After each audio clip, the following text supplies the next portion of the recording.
You're very welcome to Kerry College's second of their live virtual events. So my name is Niamh O'Donovan and I am an admissions officer for Kerry College. I work in the admissions office, which is based in 7 Denny Street in Tralee. So a little bit, I suppose, about the college that a lot of you are here for tonight. Kerry College is Ireland's first integrated college of further education and training. So we offer courses for employment, courses for progression, and we also offer apprenticeships all under the one roof. So this is, as I said, Ireland's first integrated college of further education and training. So you can browse all these courses I just mentioned, the courses for employment, the courses for progression, and also the apprenticeships on our website, kerrycollege.ie. So beyond all these courses, we also offer a wide range of services for our learners. We offer guidance supports, we offer funding supports and learning supports. So today we're joined by members of staff who tell you a little bit more about the various other supports that we offer to people. Soon we'll hear from Liz and Siobhan from our learning support team. We'll hear from Angela. She'll present a bit of a presentation about Fetch and about the different types of financial supports available. She will go through the funding supports there as well, the fees on our courses, and Mary Dowling is here from our guidance team as well. So first, we have a word from our campus management team. Stephen Goulding is the campus principal of our Clash Road, Denny Street and Listowel campuses. So welcome, Stephen, and if you want to just unmute your microphone there as well. Hi everybody, thanks Niamh. Firstly, you're very welcome to the second in our series of Kerry College webinars. This day 2 weeks ago, we had a webinar where we went through the entire range of our courses in our 5 campuses in Clash Road, Denny Street, Listowel, Mona Valley, and also the National Outdoor Training Centre in Cappenlee. It's a very exciting time for Kerry College. We're in our second year since our inception in 2019, and as Niamh said, we're Ireland's first integrated college. And I suppose the reason why we chose this evening to deal with areas like guidance and learning support and fees was to give you the opportunity, our potential applicants, to find out the information about your course, but also the planning pieces around funding, etc., that is critical in making these decisions.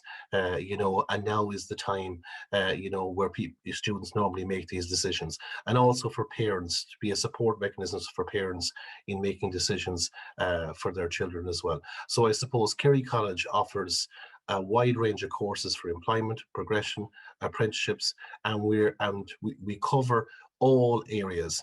We're one campus across Kerry. Our supports are unique and they're comprehensive, and you'll see that tonight when my colleagues go through the various areas. So look, I hope you look forward to the event tonight. If you have questions, by all means, put them in the chat box, and we'll do our best to answer your questions as comprehensively as possible. So thanks very much for attending and taking an interest in Kerry College and our courses. Stephen, thank you. So for the second introduction I'm going to do is I'm going to pass you over to John Hurley. So John is a colleague of mine who works in the Mona Valley campus. He's the newly appointed assistant manager there. So John, over to you.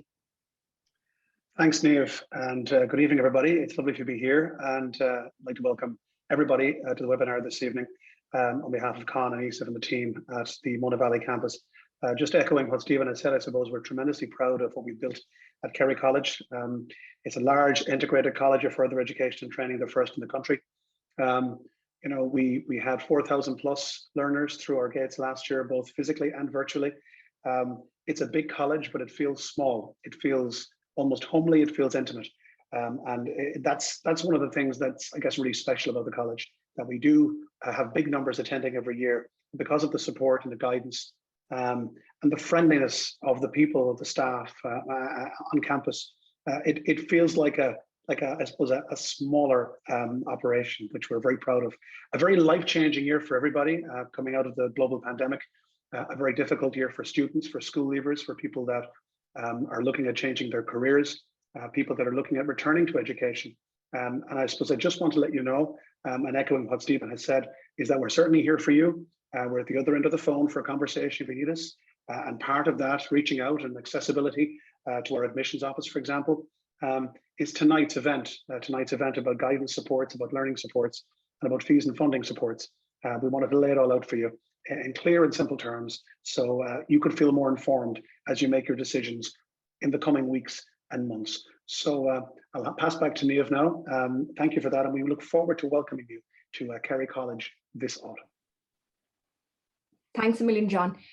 So before we begin, guys, I'd just like to remind you, I know Stephen mentioned it, that there's a chat function, but if you have any questions, could you just use the Q&A button to submit them to our team?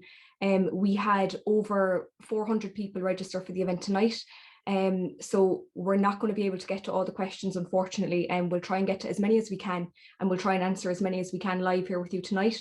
But if we don't get back to you this evening, we will be in touch tomorrow, and we'll make sure to answer your questions over email in the day. So for many school leavers, returners or career changers, the start is the absolute hardest part for everyone. Choosing a course is difficult.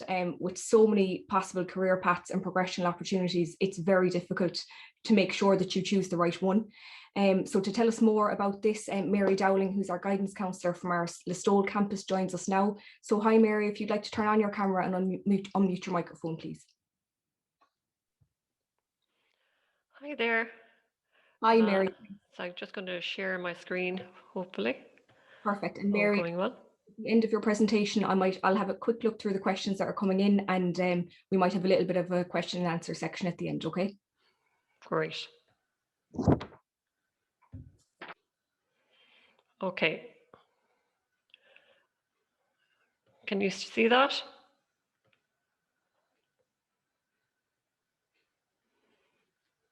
Is that okay? Great. Okay, so as Niamh mentioned, we have courses for employment, progression courses, and we have apprenticeships. So why study in Kerry College? So explore educational options before progressing to a full-time course. Earn as you learn. Say with the apprenticeships, we have industry experienced teachers. Students and apprentices thrive when they're studying in an area of their interest.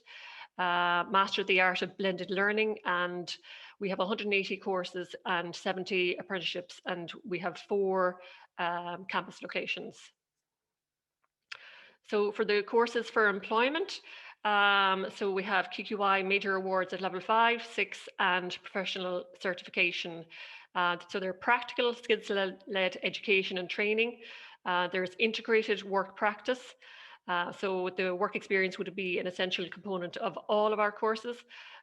We have workshops with an organisation called FIT then, which will tie in to that work experience. So we would have workshops around CV and interview preparation. So that kind of links in nicely with the work experience. So the courses would be from anything from 20 to 52 weeks, and they would be full-time courses.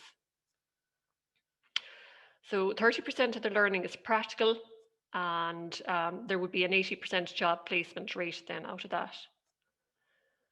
So the progression courses then, so how that works. So say if you want to progress, if you want to do a course for progression, it does allow you access to thousands of third level courses in Ireland and the EU. So there's fantastic progressions opportunities from all of these PLC courses. We have links to IT Tralee, which now will be the Munster Technological University. We have advanced progression then into year 2 with some of our level 6 QQI programs, saving thousands on fees and accommodation. And so your QQI results then would be converted to points. So just going back to that.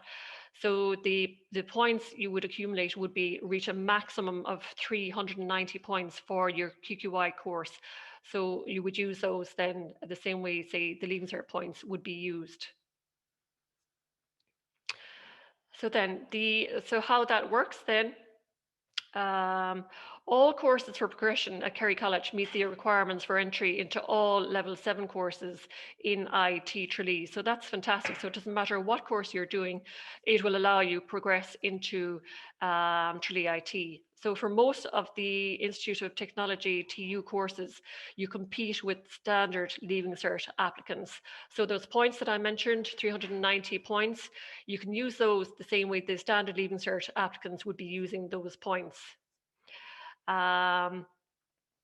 Minimum entry requirements will apply then for the universities and institutes of technology. So what that would mean would be that you would have to keep an eye and see, you know, do you need a certain amount of distinctions? Do you need to be completing a specific QQI course? Are there certain modules that you would need to be completing? All of that kind of thing. So you have to, like, I would highly recommend checking out on the CEO website for these entry requirements. So for the universities then as well, all of the Irish universities receive a quota of places just for QQI applicants. So, you know, differently to, I suppose, the ITs, QQI applicants would compete with, sorry about that now, it keeps kind of moving on. QQI applicants compete with each other for these places, not with Leaving Cert students. They only compete with each other. So specific FET courses are linked to specific, degree courses. For example, nursing studies could be linked to nursing, business studies would be linked to commerce, applied social studies to psychology, etc. So there's fantastic progression opportunities for the ITs and the universities. So also then we have many different types of apprenticeships. You'd have the traditional ones, construction, electrical, engineering, motor, and then we have many new ones as well, finance, hospitality, ICT, logistics, biopharma. So lots of different opportunities in the area of apprenticeships as well. So in addition to the courses for employment, the courses for progression, we have the apprenticeships. So we have many student supports then as well if you choose a course in Kerry College. Sorry, I don't know why that is happening.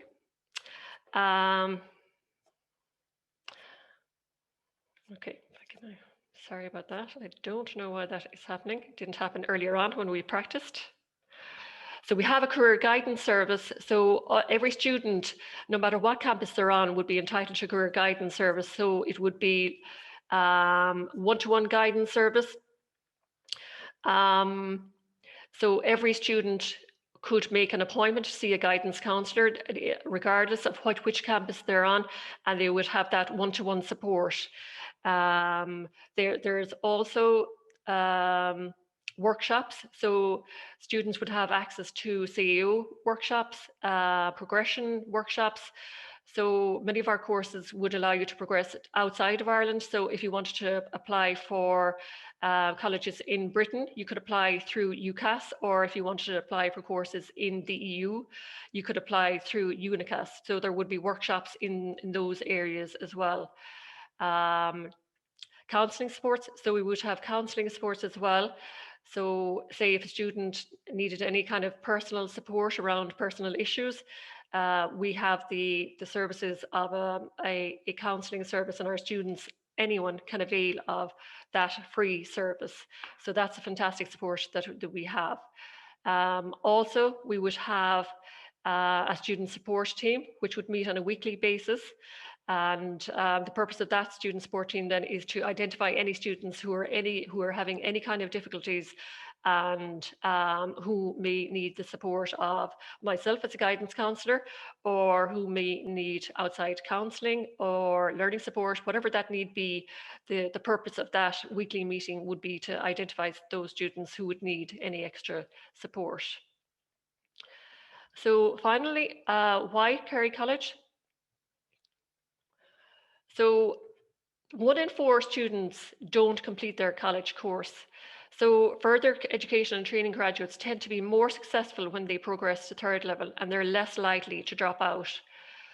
In Ireland, every year, 6,000 first-year students do not progress to the 2nd year, and the reasons are varied, but they could be the wrong course, financial reasons, being away from home, realising the career is not for them. So further education and training graduates tend to be more successful when they progress to 3rd level and are less likely to drop out. And over the years, I've had many conversations with admission staff in universities and ITs, and they would all highlight that the students who progress on having done a PLC further education course are less likely to have issues when they move on to third level. So how to apply online at kerrycollege.ie. And that's me. Thank you. Mary, thanks a million for that. It was very comprehensive. And I suppose the last slide kind of resonated with me as well a little bit, because I was one of those people. I was one of the 1 in 4 who went off to third level straight from Leaving Cert and found it completely overwhelming. And yeah, it's invaluable, I suppose, to come on and do a year, find your feet, and really kind of get a bit more of a vision on exactly what it is you want to do. Speaking of which, we've got heaps and heaps of questions coming through. Again, guys, I'm sorry, we're not going to be able to get to them all. There's no way already I'd say that we're going to be able to get through half of these. Again, we'll check in with you tomorrow if we don't get to answer some of your queries. But Mary, a couple of the ones that are coming up quite a lot, I'll just have a quick look here. So a question regarding our courses for progression.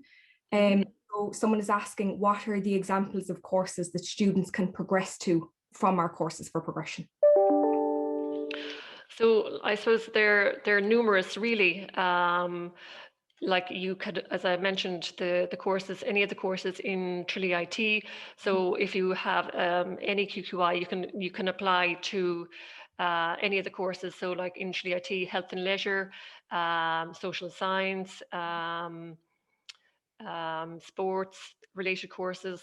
In UCC, I suppose the universities, the progression routes are getting better and better every year. So they, say if you wanted to do something like arts, there's so many places there that you're almost guaranteed a place. There's 80 places in arts.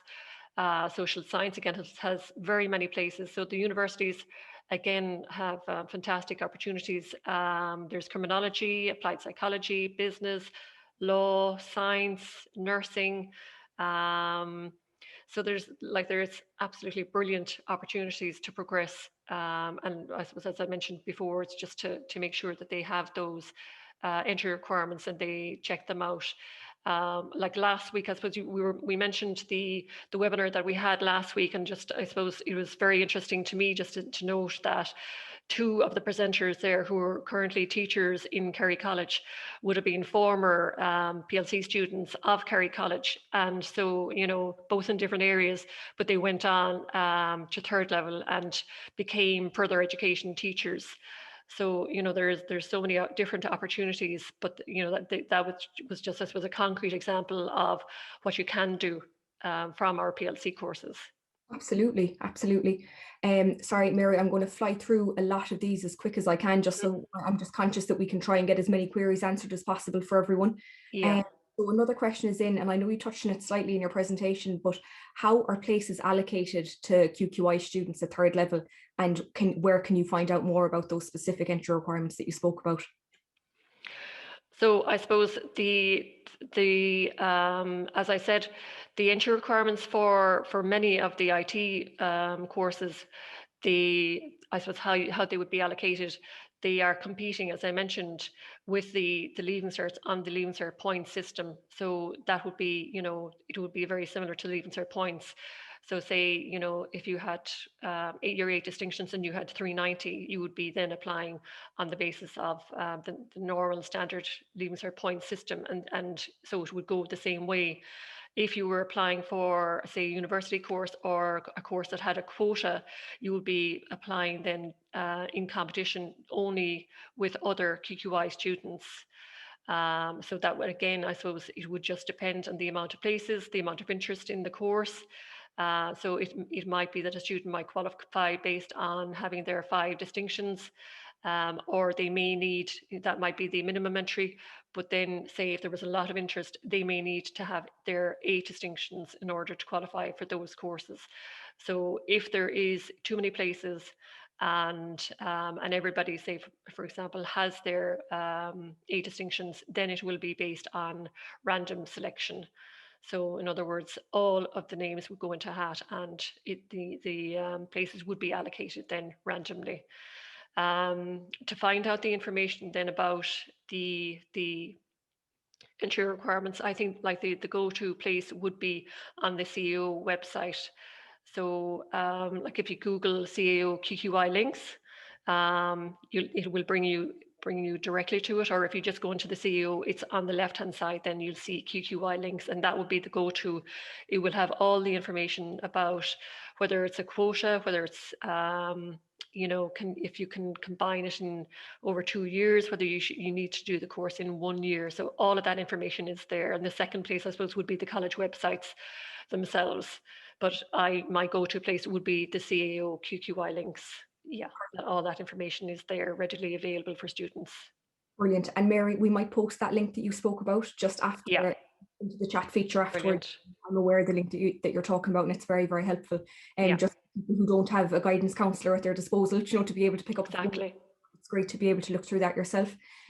Another question we have coming up here is again about our courses for progression. What are the entry requirements for our courses for progression? So if you apply to be a Kerry College learner, what can you expect in terms of entry requirements and the route into one of our courses? So I suppose if you're a standard Leaving Cert student, then it's a pass Leaving Cert, LCA, QQI level 4. So so either that if you're over 18, but I suppose if you're a standard Leaving Cert student, a pass Leaving Cert, any type of Leaving Cert would be the general criteria. And I suppose if you're not, then if you're a mature student, you can also apply, and there would be most likely an interview in most cases then to determine your eligibility. But I suppose it would be important to look at each course individually then, because any of the courses may have some specific requirements. So to look again at the website and check it out. But the main thing would be to have the pass Leaving Cert standard. Excellent, that's brilliant, Mary. And just to note as well, there's a couple of our progressional courses that we do interview for. So all of our employment courses, you need to be successful in interview to be able to gain entry. For a lot of our progressional courses that are very high demand, things like nursing, we do interview as well on top of the standard entry requirements. We do offer places by interview as well.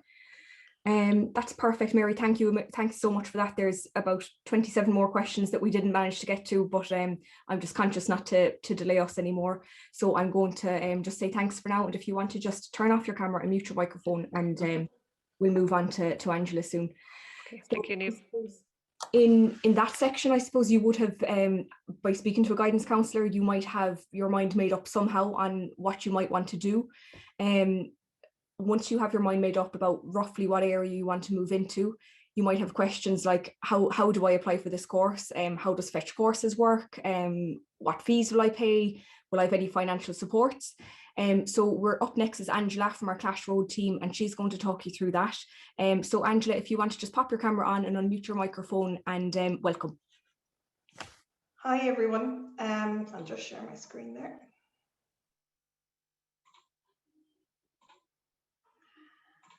So hopefully you can see that there. Yep. Okay, so my name is Angela O'Donovan, and I'm part of the team here in the Kerry College. So tonight I'm going to talk to you just a little bit about the possible funding options that may be available to you as a student of Kerry College. Now there is a chat, or I beg your pardon, there is a question and answers function there. So if you have any questions, just put them in. But remember, this is a public forum, so just be careful about any private or personal information that you might put in there. The other thing I'm going to say to you is, just like Mary, throughout the website or throughout the webinar, I'm going to mention a few websites that I feel may be of interest to you. So I'm going to pop those into the chat when I'm finished. So the first one I'm going to talk to you about is the SUSI grant. Now the SUSI grant, you apply for it online and it is open at the moment. There's a couple of things to be aware of when you're applying for SUSI. You have to meet a number of criteria, and that would be things like nationality, residency. Is your course a progression course from what you were doing previously? The other thing it takes into account is the gross income for the household for the previous tax year. So in this case, we're going to be looking at the tax year of 2020. So a common question I get asked is, well, whose income do they look at? And that's going to depend on what type of applicant you are. So if you're a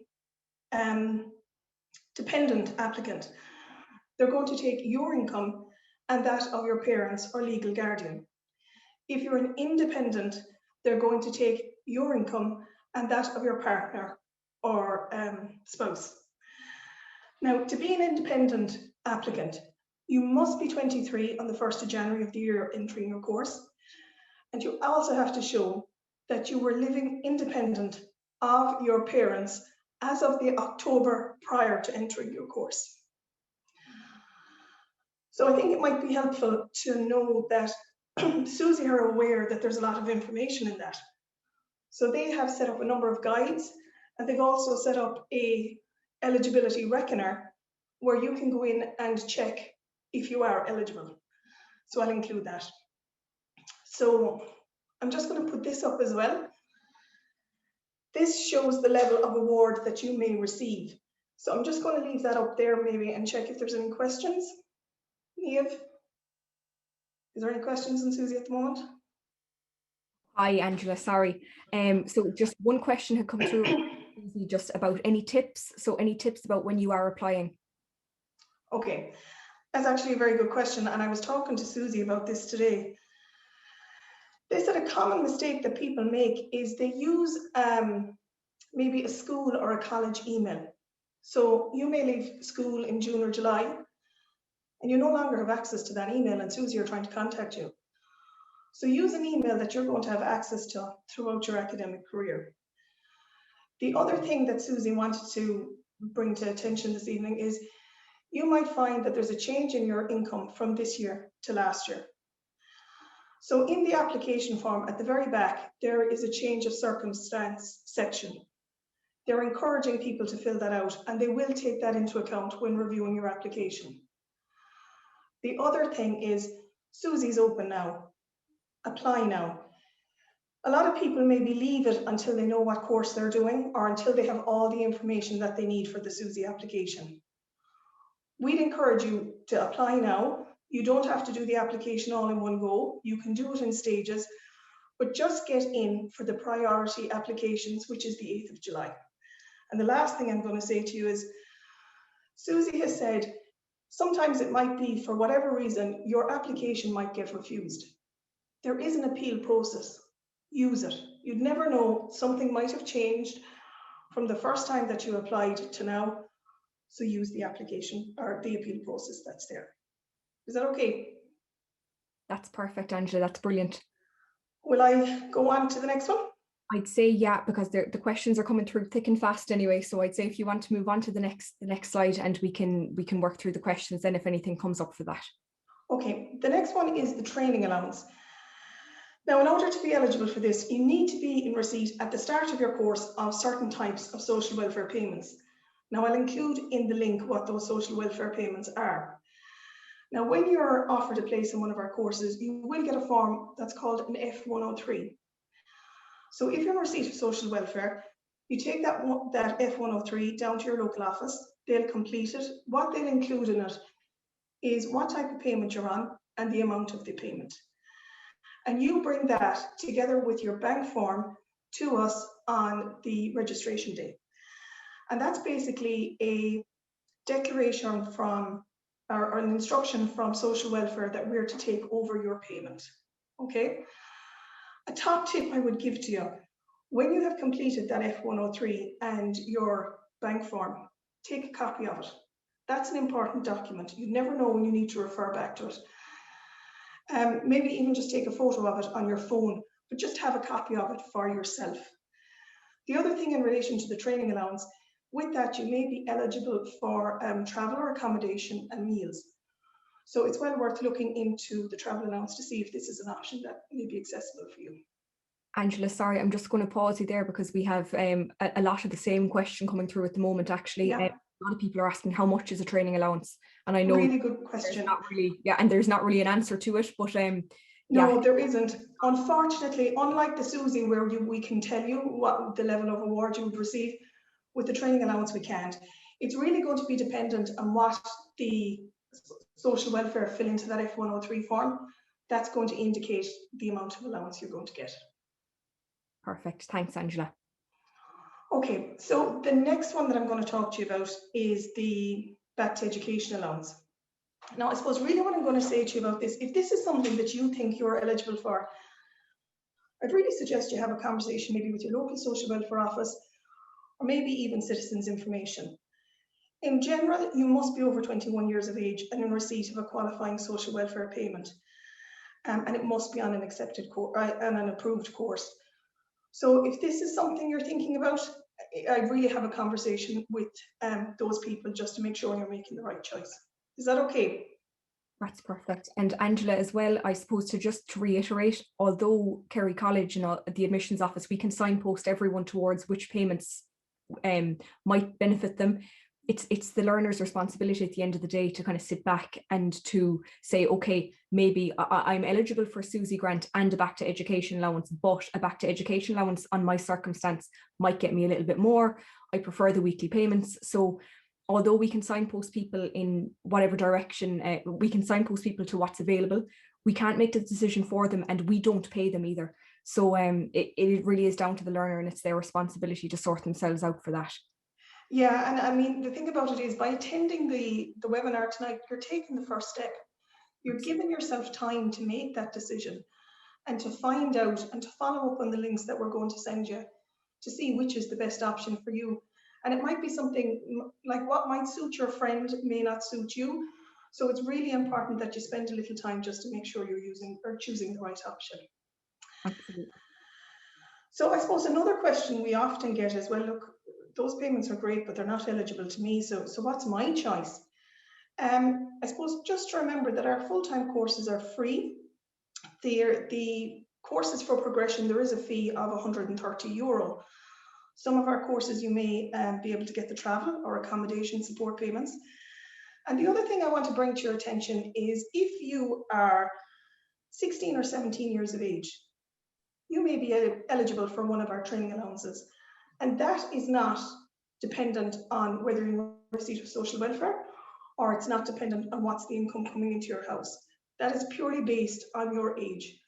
So if you are 16 to 17, maybe worth having a conversation with us to see if you are eligible for a training allowance. So I just wanted to say that to you. The other thing is, over the next couple of months, keep your ear to the ground. There may be one-off payments that you could receive. For example, the Kingdom Education Trust Fund, they run a grant system. It's a one-off payment. Places like St. Vincent de Paul, maybe the credit union. So keep a lookout in the newspapers and listen to the radio, okay? Yeah, that's in relation to that. And I'm just going to give you the summary sheet again. And just as Niamh was saying, it's up to you to choose which one suits you best. And the other thing is, you can only have one of these payments.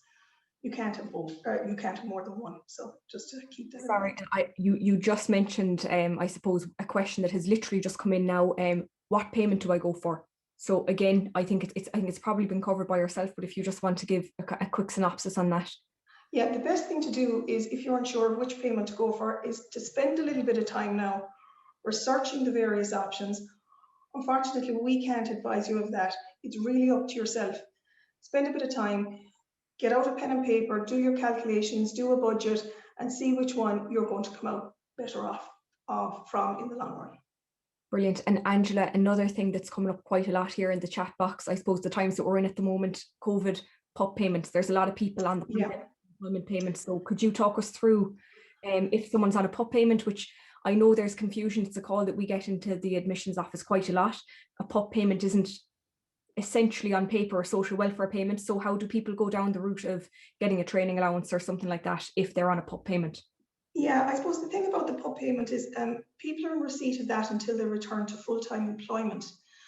So it's there's going to be a disconnect there if you're in full-time education.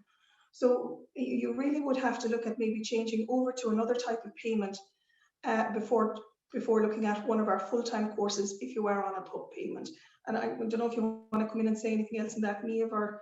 Yeah, I suppose we get the query quite a lot in the admissions office, and generally we've actually picked up the phone ourselves, social welfare, to just try and figure out the ins and outs of it.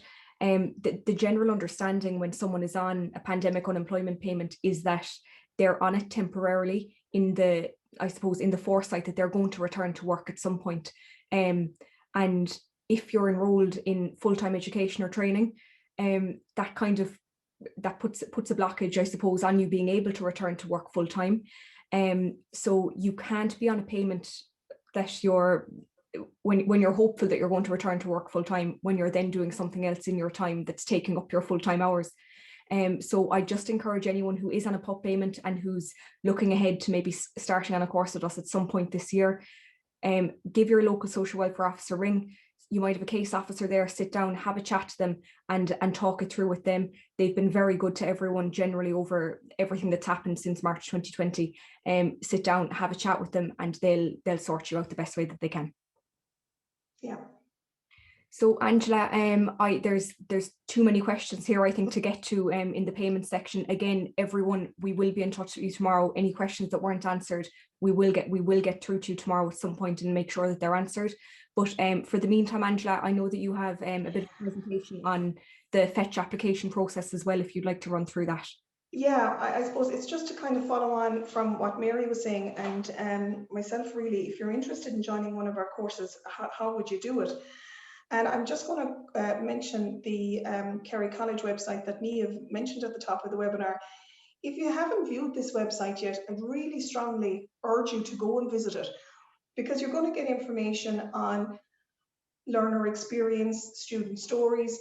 You're going to find information on our courses. You're going to find information on the what I was just talking about there in relation to your funding options. So it's a really good website to, I suppose, keep in your browser and link into. So at the moment, I'm just going to tell you how you can register for a course. So when you go onto that website, there will be a box that says full-time courses. When you click in it, this is the box that will appear. And you can use these little arrows here to find the course that you're looking for. And when you click on that, you'll get a list of courses. It'll tell you the location, it'll tell you how long it is, the name of the course, etc. So when you find the course that you're looking for and you want, you can go into it, you'll get more details on the course, and you can apply for the course by clicking on this little blue box over here called Apply Now. This will bring you to another website called Fetch Courses. Fetch Courses is another really useful website to link into. Again, as you can see, you're going to find information on grants and allowances. Mary was speaking earlier there about guidance. You're going to find information on adult guidance in it, and you're also going to find information about the types of courses. So as I say, Kerry College website, Fetch Courses, really good websites to kind of link into and help you do your research. If you have an account already, you can just sign in. A reminder, the usernames are your phone number or an email address. If you haven't got a Fetch account yet, you can register, and I'll just go through here and show you what would be involved in that.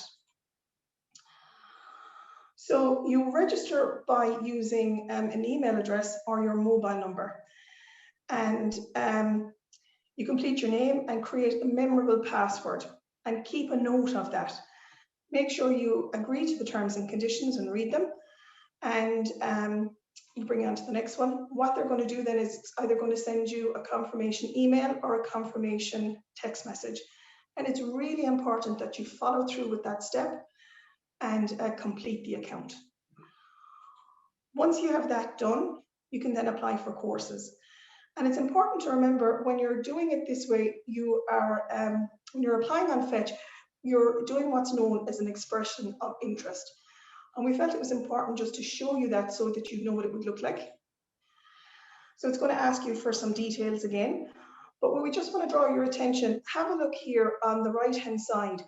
Make sure that the course that you have the expression of interest for matches the course you're looking for and matches the location. So you go through that, and once you're happy with that, it's going to ask you for your PPS number. Again, make sure you put in the correct PPS number. Failure to do these kind of things are going to slow down your application or maybe stop them. So it's important that you do this correctly. And again, you just need to click on the data acknowledgement. And then all you have to do is apply now. And you're there. The next thing, one of our team in the admissions office will get in contact with you, and you're on the road. And we look forward to seeing you on campus. Angela, I'm just going to come in here as well with a lot of questions. Actually, I'm just going to focus in on one. And Perfect. a question that we get, I think, at least 15 times a day in the admissions office, when people get to the point of applying for their course, they ring us and they say, I'm trying to apply, I can't log into my Fetch account, or if I do log into my Fetch account, when I go to submit an application, it won't let me. Guys, very, very important. You can only have one Fetch account. I know over lockdown, I created, I suppose, multiple accounts for online shopping and different things like that, and they let you do it. But for Fetch, because your PPS number ties it all together, you can't have more than one account. You might be able to get away with creating a second account by maybe using a different email address, or if you registered with your email address the first time around, you might get away with making a second account by using your phone number. The second you get to that expression of interest page where you need to put in your PPS number, the system will say, hang on a second, this PPS number has applied for a course before, and it'll shut the whole thing down. So just be conscious. If you've forgotten your password, click the forget password link and reinstate your account. Don't say, I'll just create a new one. It'll just end in tears, and it'll end in lots of phone calls, and we can't actually reset your account locally in the admissions office. We have to kind of go to an IT support crowd in Dublin, and it takes a long time. So just be mindful to just create one Fetch account, and if you have any problems remembering what your username is, as I said, it's always either you would have chosen one or the other when you go to create your account. You would have either chosen your mobile phone number or your email address. If you're not sure what it is, give us a call in the admissions office and we'll be able to let you know. So Angela, thank you very much for that. I'm conscious over time a little bit. So I suppose, speaking of frequently asked questions in the admissions office, one of them is always about the Fetch account, but the second one we get an awful lot is, when I do start with Kerry College, what type of supports can we expect on campus? Some people might have had SNAs through secondary school and they want to find out a little bit more about what they might expect when they come to us at Kerry College. It's a big step for a lot of people, it's a big change, and they want to make sure that they'll have the same supports coming with them and following them that they might have had in previous education. So joining us now, we've got two members of our learning support team. We have Liz Allman and we have Siobhan O'Keefe, and they'll outline what we provide at Kerry College. So welcome to Liz and welcome to Siobhan. If you want to just pop your cameras on and unmute your microphones. Thank you, Niamh, for the introduction.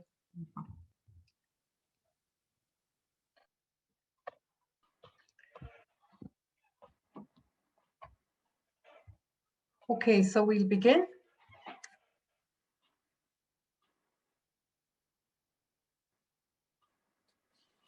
See.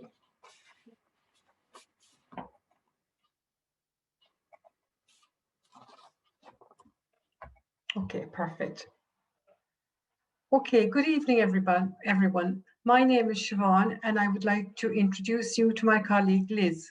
We both work in the Student Support Services in Kerry College. Liz and I will be presenting you with some information on our Student Support Service, which is available to you at Kerry College. I'll begin by explaining what a Student Support Service is. It's a learner-centred, focused approach, and by that I mean it's especially for you, the learner, to enable you to reach your full potential while you're with us at Kerry College. Our Student Support Services works in partnership with coordinators, teachers and instructors to meet your additional support needs. We provide learning resources at all times and at a level and a pace that suits you. It's important to note that this is strictly confidential and it's your own personal choice to disclose your support needs. Now we look at what do we provide. We provide a number of supports and it's free.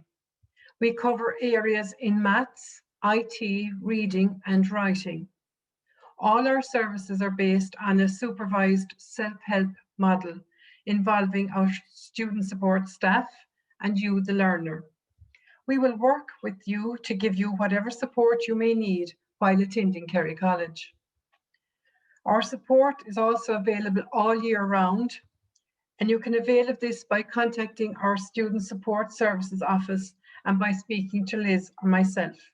And then the process of supporting you, the learner, begins. So now we're going to take a look at the role of the Student Support Service. So you can see from the slide that we will meet with you and we will all sit down and have a chat. And from that talk, then we can identify your needs, and together we will put a plan in place to support your needs. And then once the supports are in place, your classes will begin. Liz now will continue the presentation and give you information on the types of supports available. Support is available to all learners across the college. They are provided in the format of small groups and one-to-one, face-to-face and virtually in areas of maths, anatomy and physiology, business, English as additional language, IT and many more. Also, we have workshops is available in the area of study skills, organisation and note-taking. Ongoing assistance in the area of planning, structuring, editing, writing assignments. We have workshops in examination tips, revision aids and time management. Training in assistive technology and IT support. You can avail of a computer with reading software, which can convert your text to speech. Get training in learning accessible tools online and educational apps and many more. You can also access reasonable accommodation in examinations. So for example, if you have a diagnosis of dyslexia and may have received spelling grammar waiver, a special centre or extra time granted by the State Exams Commission in your secondary school or in a previous college setting, we can grant the same here in Kerry College.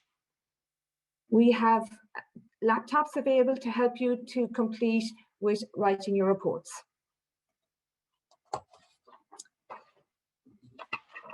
Our types of disabilities or additional needs. We do provide a friendly, non-judgmental service to all learners, and that's mature, school leavers, those with and without additional needs. Among those outlined is there from ASD, autistic spectrum disorder, to visual hearing impairment, to mental health and specific learning difficulty, physical and many more. We provide additional support tailored to meet your needs. So for example, if you have a physical or a learning disability and may require support to access the building and access learning, we have a funding model ran by Solace. We will assess your paperwork and we'll see if you meet the criteria. And this funding will cover areas such as personal assistant, sign language interpreter, and many more. So it is essential that you do let us know as early as possible, as we require time to allocate the appropriate supports to meet your needs. Of course, it is your personal choice if you disclose or not, and all information is treated in the strictest of confidence. So how do you access our support service? As Niamh said, you make an application and this information then is relayed to us in the centre. So we will liaise with you. Once you have registered, you can make contact through your teacher or course coordinator or instructor. We'll arrange a meeting and outline your needs and your requirements to ensure you can fully participate on your course of choice. So for example, evidence of documentation may be an education psychological assessment or a letter from a consultant or a letter from a state examinations stating that you were granted reasonable accommodations in your previous school and setting. As I stated previously, like spelling grammar waiver, extra time, alternative format of paper might be in large font if you have a visual impairment and many more. So it is essential that you let us know as early as possible. Once we identify the appropriate supports and exam accommodations, we will share this information then with your teachers, instructors, and the appropriate staff. And all information then is shared in the strictest of confidence. So what is the benefits of availing of support while you are here with us in Kerry College? I suppose we are a safe, inclusive learning environment, and you can drop in anytime to us, and you can avail of support anytime throughout the year while you're in college. But we would recommend, obviously, that do not be afraid and to identify yourself and come to us as early as possible, as accessing the supports will help motivate you to achieve your goal, be it you're pursuing a national craft certificate for your trade, or a City and Guilds, or any one of the certification bodies outlined there, like QQI, Level 5, Level 6. As all classes of supports are tailored to support your needs, it is essential that you engage with us as early as possible, and this will help boost your confidence and your self-esteem, enable you to have a positive learning experience with us in the college. I'll hand you over now to Siobhan.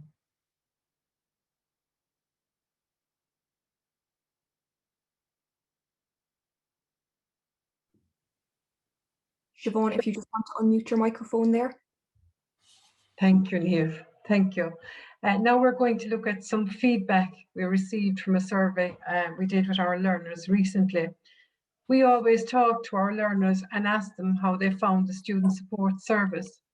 And in our recent survey, we've collated a sample of some of the replies we received on the benefits of using our service. And you can see there from the slide, it helped in revising formulae and seeing how to approach different questions. I wasn't the best with number, but once an equation was explained to me, I then understood. It helped me with fractions. It helped me to understand more. I learned how to proofread using Word, and I'm now confident in referencing my information. It's very beneficial for us to know how the experience of student support has been for our learners. But more importantly, we can see that our learners have benefited from availing our student support service. And finally, I'd just like to thank you for taking the time this evening to allow us to present student support services to you. Please feel free to contact Liz, Allman, or myself, Siobhan O'Keefe, if there's any other information that we can help you with. Thank you, Niamh. Siobhan and Liz, thanks a million there for that. The questions again, I not a hope we're going to be able to get to all of them, but guys, again, as I said, we'll be in touch with you during the week, probably tomorrow, and just with answers to all those queries. Siobhan, one came up that I think would be particularly directed towards you. As you work in the Mona Valley campus, I've got one here through from someone who plans to do an apprenticeship, and they said that their maths isn't amazing, and would they be able to get support with their maths while they're studying an apprenticeship alongside it? Yes, they're more than welcome to come on board with us, and we provide specific maths for trades classes, which we deliver to apprentices. And in these then are delivered to apprenticeship, for example, plumbing, carpentry and joinery, electrical, metal fabrication, motor mechanics, mechanical automation, maintenance, fitters, to mention but a few of our classes. And as well as that, we deliver maths classes to our hairdressing students. We provide group sessions or one-to-one maths classes depending on the needs of the learner. And I'll just give you an example. If we take the topic of ratio, this topic is relevant to a number of our trades. We'll just take hairdressing, for example. When mixing colour and developer, there's a ratio calculation that has to be done to mix a semi-permanent colour or a permanent colour. If you look at the likes of motor mechanics, you're mixing lubricant and petrol and gears. So there's a ratio involved as well there. In metal fabrication, when you need to calculate the weight of each metal consisting of the likes of copper, zinc and tin, and if the ratio of the alloy is 4:3, there again you need to have your maths. Pythagoras' theorem then, that's used in carpentry and joinery when you need to calculate the length of a roof truss or a rafter. Another example would be in plumbing. A unit in plumbing would be heat and coefficient of thermal expansion in plumbing. But what this means is it's referring to the amount a solid will expand for each degree centigrade of temperature once it's heated. And here again, another formula that's needed. And I suppose the final example I will give you is what's known as Ohm's law. And this describes how voltage, current and resistance interrelate in electricity. There's a formula for this, and in order for an apprentice to be able to calculate any of those, you need your maths for trades. Excellent, Siobhan, that's brilliant. I'm actually laughing away to myself here because I used to do my homework with my cousin who's now a carpenter, and doing our maths homework together, and we're doing Pythagoras' theorem, and he said we're never going to need to use this in whatever jobs we do. And of course, lo and behold, he's a carpenter now, and of course, Pythagoras' theorem every single day.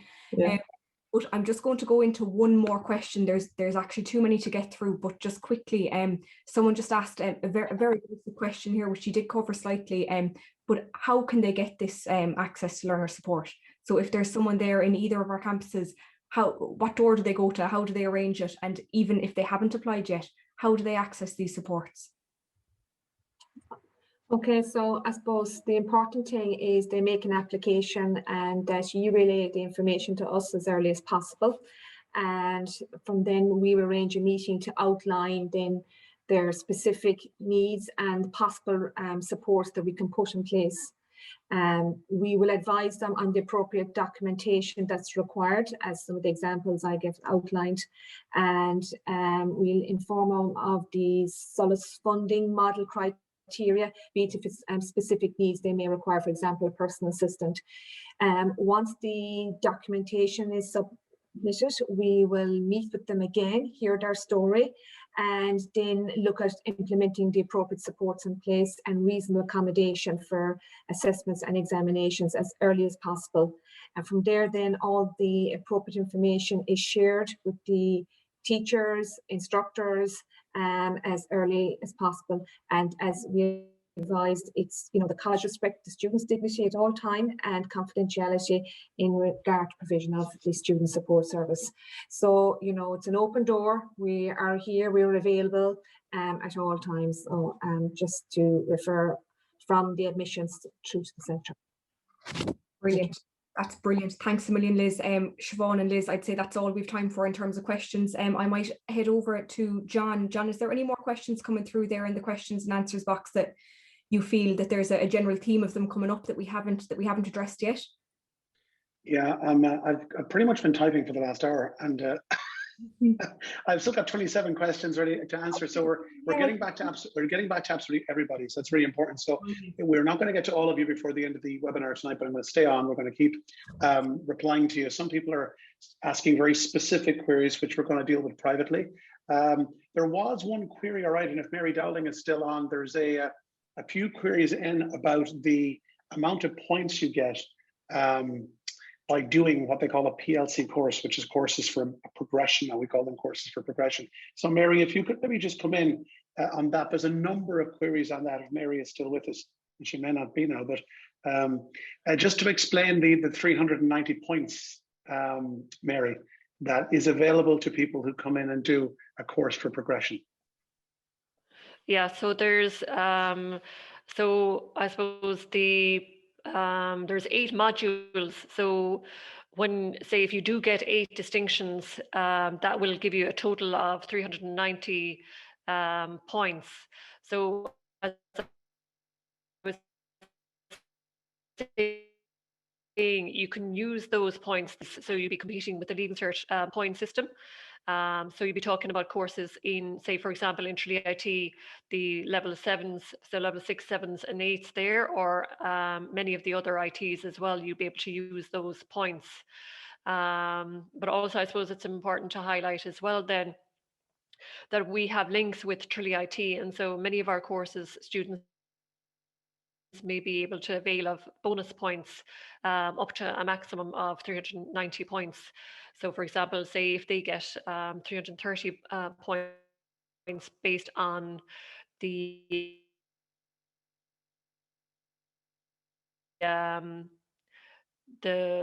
grades, I suppose, that they get in their particular course, they may qualify for an additional 30 Kerry College student.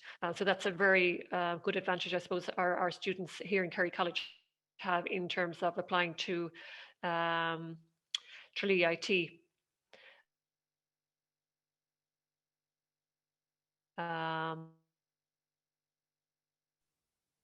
John, I'm just going to check in with you there. My sound for Mary isn't great at the moment. I'm just wondering, is that coming through for you as well, or is it just on my side? Yeah, it's a little bit. So It's yeah, it's a little bit, that's how it works. little bit in and out. Okay, I think we've lost you there, Mary, just a little bit. Okay, can you hear me Yeah, now? yeah, you're back to us, and Back, just as okay. quickly. Yeah. So I'm not sure how much you. I'm not sure how much you heard. Yeah, but so yeah, 390 points. That's the maximum you can get if you have 8 distinctions. And I suppose an easy way then to figure out that, and we might put it up in the chat as well then, in terms of the points, is like there's a points calculator, and you can get that, say, if you Google careers portal QQI points calculator, or CAO QQI points calculator. So there's an easy way then of trying to figure out how many points you may need for a particular course. So you could put in, you know, that you think you may achieve 5 distinctions, 2 merits and a pass, and what would that total then, and how many points that will give you. So if you knew how many points you needed, then that would be a useful thing for you to do, to just tot up what your target would be, I suppose. Okay. Okay, thanks, Mary, for that. Thank you. One more query, and I think this is maybe for Angela and maybe Niamh yourself as well, from the admissions. There's a lot of questions about fees and funding, and people getting their heads around SUSI and the training allowance. And a number of people have asked the very same question. Which one should I go with? Should I go with SUSI? Should I go with training allowance? How do I know what to pick? Kind of like an impossible question, but maybe if we could have, and I know you've dealt with this already, Angela, and it's almost like the impossible question, but maybe just a word on that before we finish. Yeah, look, I wish I had a magic wand and I could tell you what the right answer is. I've included some stuff in the chat there. I'd say the best thing is just go onto our Kerry College website, go into the learner information section, and you'll see the different funding that I spoke about here tonight, and you'll see it explained and onto the links. Just sit down. Maybe there's someone that, like if you're still in your schools, you could link in with your guidance counsellors. You could link in maybe with the adult guidance service that we have in the Kerry College. Maybe a parent or somebody that you trust, that you can sit down, have a look at the information. Like, you've come tonight, you've started the process, you have a bit of time. It's really just a matter of getting out the pen and paper and doing the calculations and seeing which is the right one for you. I don't know if you'd want to add anything to that, maybe, Niamh. I suppose the difficult part is one person may just be eligible for SUSI, and then their mind is made up. They've only one option that they can go for. I think the water gets a little bit muddy when you might be eligible for all 3. And at that point, Angela, exactly the same as what you said, you need to sit down and weigh up, okay, SUSI will get me this amount. It will give it to me in a bulk payment. Do I want a bulk payment, or would I prefer something weekly? Back to education allowance will get me this much. If I go down the route of a training allowance, I might be getting a little bit more because I'm on a certain type of social welfare payment. We can't answer it because, simply put, I mean, someone might ring us in the office and say that they're on a certain type of social welfare payment. They might be entitled to X amount. Another person might ring 5 minutes later. They might be on a different social welfare payment. They'd be entitled to Y amount, and both of them could differ by 50 to 100 euro. So we can't make the call. I suppose that the types of payments that you're on with through the DESP are your business. I suppose they're things that we don't know. So it's down to the social welfare. Have a chat with the social welfare and ask them if it's coming down to a back to education allowance or a training allowance. Your local intro officer would be able to advise you much more specifically than we would in the admissions office, because they know your payment history, what you might be entitled to. We don't know those things in the admissions office.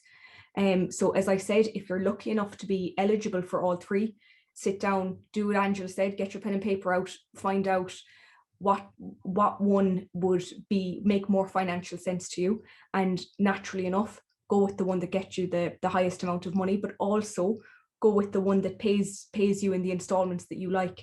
I know as a student, when I went back to college, I found it very, very difficult to go weeks and weeks and weeks without nothing, and then all of a sudden get a big bulk of money. But then again, someone else might be able to work a lot better with that.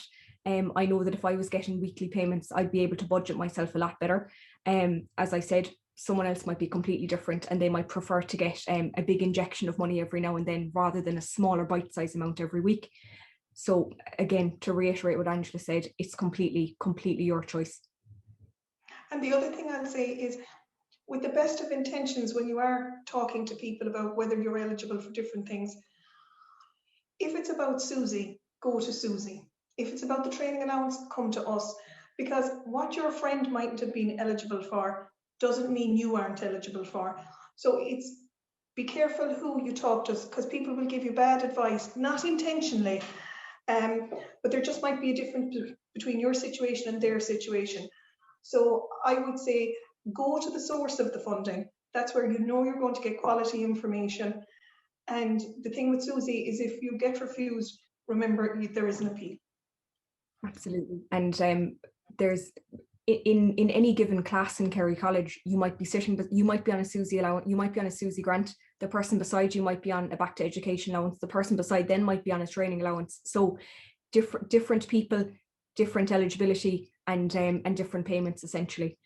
John, I'm going to pass back to you there if there's any more questions, or maybe we need to wrap it up. I know we're 6 minutes over time as it is. We are just, yeah, thanks, Niamh. Just one more. A lot of people have applied for courses going back a number of months. Some people are very organized, and they've applied before Christmas when we opened up the courses first. Their question is, they're asking, will I be interviewed? And when will I be interviewed? Okay, so that it depends what type of course you applied for. So all of our courses for employment, we interview before we offer places. Some of our courses, we have 100+ applicants and we've got 20 places to offer. We interview to get the best applicants for our courses for employment. And it's also like a pre-screening for moving into the world of work after the course as well. As I mentioned earlier on as well, we've got some of our courses for progression we get very, very high demand courses like nursing, engineering, music technology. We get a high volume of applications for that. So we interview for those courses as well. So to answer your question, John, people asking when will I be interviewed?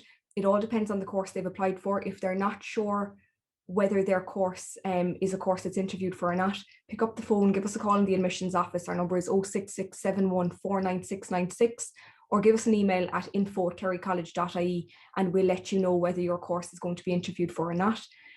Typically, we would interview about 2 months before the course start date. So if you've applied for a course that's starting in September, the likelihood is if an interview is attached to your course, that you'll be getting called for interview in the coming weeks. I know that we are starting interviews for some of our courses over the next couple of weeks. We've got interviews starting tomorrow for early childhood care and education, I think. And that's the first round of interviews for that course. So people will begin to be called quite soon. Okay, that's really good. And I'm just wondering, one final question, a final word to Stephen Goulding, if Stephen is still with us. I see him there on our list. Yes, thank you, Stephen.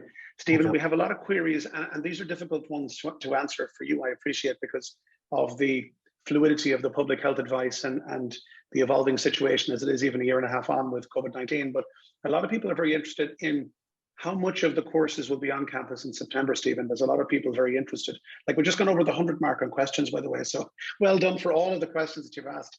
A lot of queries about what's the campus situation going to look like in September? Will people be back on campus? Will it be blended? And will classes be smaller or back to full capacity? What's the thinking at this point?